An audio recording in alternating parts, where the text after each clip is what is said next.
ఇంకా వాళ్ళ పొంద తెలివికి నిన్న వాని పార్టీడే మంది పెట్టలు అదేందో పోలింగ్ పెట్టిన వాడు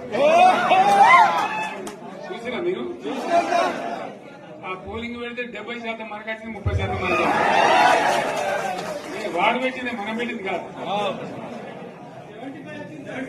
75 సరే నేను గంభీరంగా మౌనంగా చూస్తున్నా నేను కొడితే వట్టి కొట్టు నాకు అలవాట్లేదు కదా 4 రోజులు కానీ అన్నట్టుగా నేను చూస్తా ఉన్నా. కానీ మనోళ్ళందరూ కూడా ప్రతిపాదిస్తుంది ఏంటంటే 1 సంవత్సరం జరిగిపోయింది.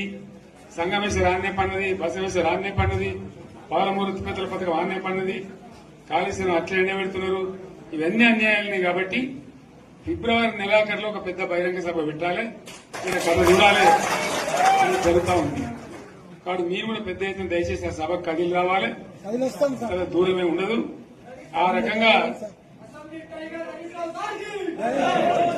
తెలంగాణ శక్తి ఏందో మరొకసారి చూపించి వీళ్ళ మెడలు వంచి ఇప్పుడు సాధించాలి. భవిష్యత్తు కోసం కూడా కొట్టాడి మనం సిద్ధంగా ఉండాలని తెలియజేసుకుంటూ పరమేశ్వర్ గారికి అంతటి లోకమంత్రం ఇది ₹1 కోట్ల భూమి ఇప్పుడు 50 లక్షల అడుగులు.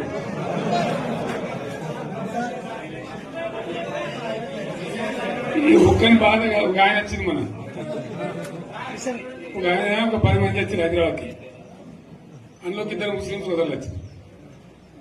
साहब सो तवा हो गया, इफलासी मुफलासी बच्चे क्या दबे हो गए तुम्हारा क्या हुआ बहन तुम्हारा क्या हुआ? तुम हैदराबाद में तुम लोग हैं, मेरा कारोबार है साहब, मेरा छोटा मोटा कारोबार है, होटल भी है, 70% गिर गया।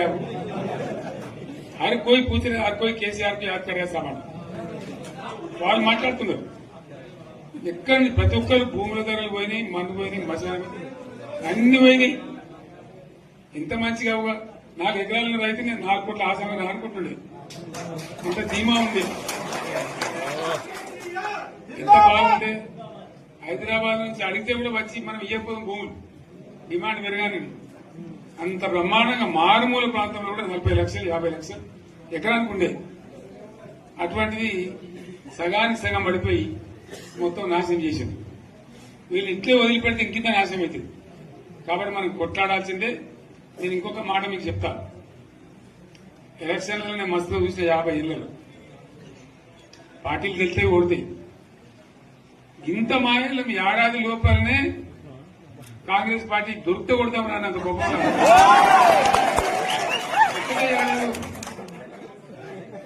ఇంకా వాళ్ళ పొంద తెలివికి నిన్న వాని పార్టీడే